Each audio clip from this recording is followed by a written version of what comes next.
अस्सलाम वालेकुम नाज़रीन, मेरा नाम डॉक्टर मशहूद काजी है। मैं कंसल्टेंट हूँ इमरजेंसी मेडिसिन में और एक पब्लिक हेल्थ स्पेशलिस्ट। आप मेरा यूट्यूब चैनल देख रहे हैं। अगर आपको इस चैनल पर वीडियोस पसंद आए तो काइंडली इस चैनल को सब्सक्राइब कीजिएगा। इस वीडियो में जो हम बात डिस्कस करेंगे वो है प्री डायबिटीज़ के बारे में। आसान लफ्ज़ों में प्री डायबिटीज़ एक कंडीशन है जिसमें आपके ब्लड में शुगर लेवल ज़्यादा होते हैं, मगर इतने ज़्यादा नहीं होते कि आपको डायबिटीज़ की बीमारी डायग्नोस हो। ये डायबिटीज़ से पहले की जो स्टेज है उसको कहते हैं प्री डायबिटिक स्टेज। जैसे आपको पता है कि डायबिटीज़ को डायग्नोस करने के लिए सबसे इम्पॉर्टेंट टेस्ट है वो है फास्टिंग ब्लड शुगर।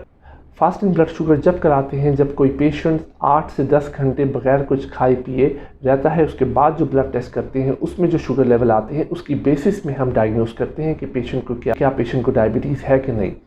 अगर तो आपका फास्टिंग ब्लड शुगर लेवल 100 से 125 के दरमियान है, 100 to 125 मिलीग्राम पर डेसीलीटर, तो आपको प्री डायबिटिक स्टेज कहा जाएगा। अगर आपका फास्टिंग ब्लड शुगर 126 मिलीग्राम पर डेसीलीटर या 125 मिलीग्राम पर डेसीलीटर से ज़्यादा है तो आपको डायबिटीज़ की डायग्नोसिस होगी।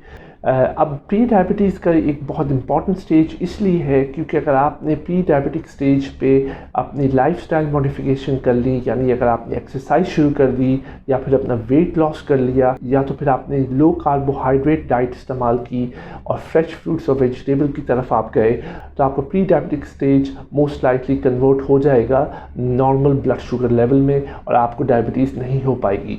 मगर अगर तो आपने कोई भी ऐसी चेंजेस नहीं की तो आपका प्री डायबिटिक स्टेज प्रोग्रेस करके आपको डायबिटीज़ की बीमारी हो सकती है। इसलिए हमें हर कोशिश करनी चाहिए कि प्री डायबिटीज़ अगर आपको है तो कोशिश करके अपने ब्लड शुगर लेवल्स कम करें और डायबिटीज़ से बचें। अब बात कर लेते हैं वो कौन से पेशेंट्स हैं जो एट रिस्क होते हैं प्री डायबिटीज़ के लिए।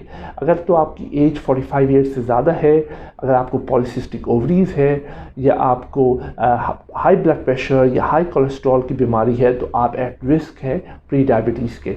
इसके साथ साथ अगर तो आपका बॉडी वेट ज़्यादा है या आप ओबीस हैं तो अगेन आप एट रिस्क होते हैं प्री डायबिटीज़ के। और इन सबसे मोस्ट इम्पॉर्टेंट बात यह है कि अगर आपकी फैमिली हिस्ट्री है डायबिटीज़ की, यानी आपके पेरेंट्स की साइड पे किसी को डायबिटीज़ है, तो आप ऑटोमेटिकली जेनेटिकली बहुत ज़्यादा एट रिस्क हैं प्री डायबिटीज़ के लिए। तो अपना ब्लड टेस्ट कराइए, उसमें ब्लड फास्टिंग शुगर लेवल देखिए। अगर प्री डायबिटिक हैं तो कोशिश कीजिए उसको रिवर्स करें और डायबिटीज़ से बचने की कोशिश करें।